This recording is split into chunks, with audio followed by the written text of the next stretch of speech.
Sawubona mntana sekhaya, lalela ngikuchazela.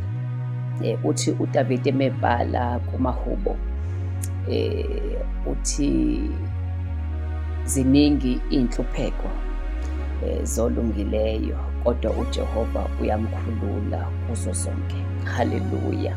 Ziningi iy'nhlupheko zolungileyo, kodwa uJehova uyamkhulula. Uzongena ey'nhluphekweni, kodwa uJehova futhi uzakukhulula.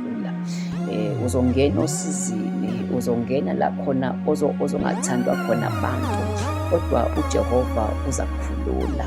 Ngifuna ukuzothi kuwena mina-ke ekuseni, ziningi iy'nhlupheko zolungileyo, kodwa uJehova uyakumkhulula. Then sithola incwadi kaPostoli uPawuli, athi uPostoli uPawuli, izinhlupheko zesikhathi samanje azinakulinganiswa bazalwane, azinakulinganiswa nenkazimulo eyakwambulwa kithina. Glory to Jesus. Ngithi mina mhlambe okwamanje siyahlupheka ngoba lithi izwi likaNkulunkulu nezinhlupheko, kodwa bazalwane, nezinhlupheko, izwi nje bangcwele leli engilikhuluma, izwi likaNkulunkulu lithi nezinhlupheko ziyoba khona, kodwa ngeke sihlale kuzo unomphela, ngoba uJehova uzosikhulula kuzo zonke. Awu haleluya bazalwane.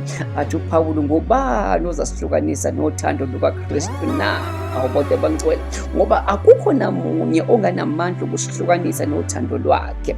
Akukho namuntu onganamandla. Athi uDavide mebhala kumahubo again chapter 40, athi uDavide, noma ngihlupheka ngingompofu, kodwa wena Jehova uyanginaka. Ngabe ukuhlupheka noma indlala, ukuhambaze or ingozi, kulotshiwe ukuthi ngenxa yakho sibulawa usuku lonke, sithiwe siyizimvu zokuhlatshwa, kodwa kukho konke lokho siyanqoba nokunqoba ngaye owasithandayo. Awu haleluya bazalwane. Ngifisa ukuzosho njalo nje ekuseni, ngizothi ngegama likaKristu Jesu waseNazaretha siyanqoba. Awu athi amahubo-ke bangcwele, kukho konke esikufisayo kubusa intando yakhe. Zonke izinto esiyicelayo bangcwele zizokwenzeka, konke esikufisayo kuzokwenzeka. Yonke inhlupheko edlula kuyo, methembe uNkulunkulu, uzombona ekwenzela izinto ey'nkulu.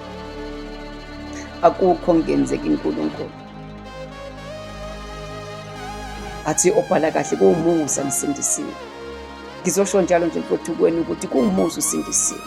Wena usindiselwanga ukuhlupheka, wena usindiselwanga ukukhala, wena usindiselwanga iy'nsizo obhekana nazo, wena usindiselwanga ukuthi konke lokhu okufisayo bese kungenzeka. Wena usazophumelela. Zonke lezi iy'nhlupheko obhekana nazo ziyadlula. Zonke lezi iy'nhlupheko okuzona njengamanje ziyadlula mntakababa. Okwakho bhekisa amehlo akho, elithi iBhayibheli, babheka kuye phezulu ubuso babo bobakhaya. Nakuwena kusazokhanya, nakuwena kusazoba right empilweni. Akukho okungalungi uma umethemba uNkulunkulu. Nginamandla okwenza konke ngayo omqedisayo. I am Prophet Musa Mtolo, the moving navigator. May the good Lord bless you and your family. Abusise imizamo yakho yonke uNkulunkulu.